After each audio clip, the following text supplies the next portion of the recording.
ये पूछ रहे हैं कि वो आपको सोशल मीडिया पे बहुत फॉलो करते हैं जी। और इनका ये कहना है कि आप बहुत सारी कंपनीज़ में टॉप लेवल पर पहुँचे हैं, जबकि दूसरे लोग काफ़ी टाइम करने के बावजूद भी कुछ बड़ा नहीं कर पाते हैं।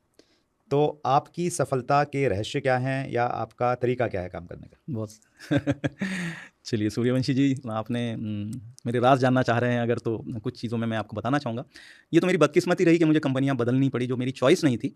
मैंने जैसे पिछले इंटरव्यू में बताया कि किस तरीके से कंपनी चुननी चाहिए, वो सारा ध्यान रखते हुए मैंने कंपनियाँ चुनी।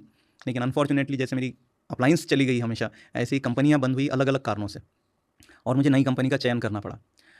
इसमें एक चीज़ तो है कि अगर आपके बेसिक्स करेक्ट हों, तो आप दोबारा से बाउंस बैक कर जाते हो, किसी भी प्रोफ़ेशन में।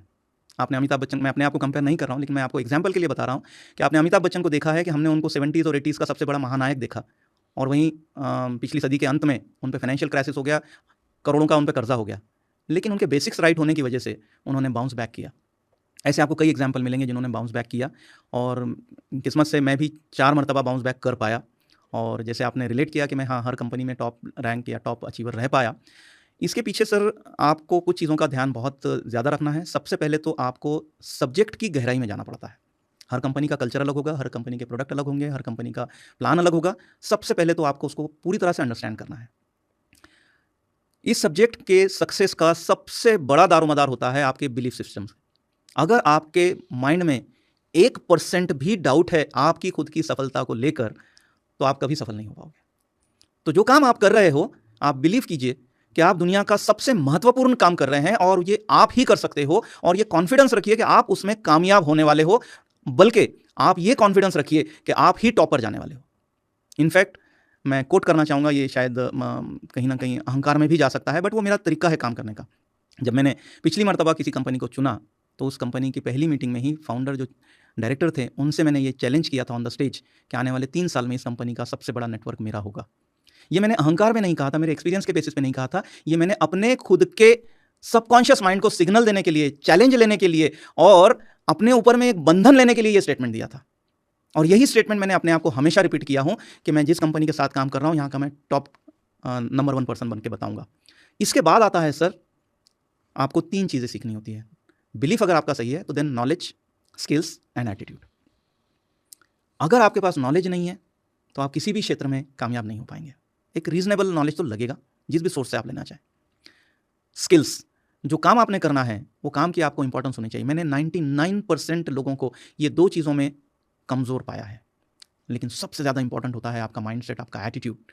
और जितने कामयाब लोगों को आप इस इंडस्ट्री में देख रहे हैं या इस इंडस्ट्री के बाहर देख रहे हैं, उनका ये सबसे ज़्यादा स्ट्रांग होता है, that is there mindset, their attitude. और एटीट्यूड ऑफ हार्ड वर्क, ये सबसे ज़्यादा इंपॉर्टेंट है सर। चाहे आप अभी शुरुआत कर रहे हैं, चाहे आप टॉप रैंक पे हो, आपको शुरुआत से प्रोग्रेस लेनी है और टॉप रैंक को बचाए रखना है, तो आपको हार्ड वर्क करना है।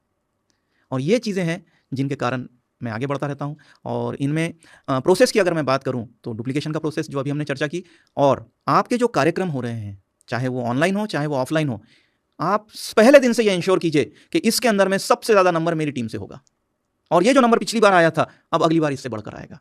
ये कुछ चीज़ें छोटी छोटी, क्योंकि मैंने जैसे ही करियर शुरू किया था सर, मैं आपको बताना चाहूँगा, एक ऑस्ट्रेलिया से बहुत बड़े सक्सेसफुल व्यक्ति आए थे, मिच साला नाम था उनका।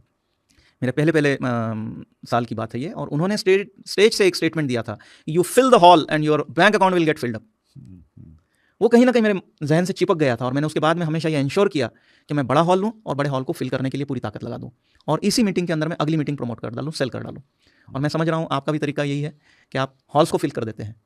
जब हॉल फिल हो जाए तो लॉ ऑफ एवरेज अपने आप वर्क करता है, और उसके बाद में फिर बाकी चीज़ें अपने आप चलती है। जी सर, मैं इसमें ये कहना चाहता हूँ और कहीं ना कहीं वो आपकी सफलता में भी एक बड़ा कारण रहा होगा, वो जो एक भूख रहती है ना कामयाबी की, टॉप पे जाने की, कहीं ना कहीं हंगर। तो वो हंगर जिस व्यक्ति में जिंदा है, तो फिर वो कहीं भी चला जाए वहाँ टॉप पे जाएगा।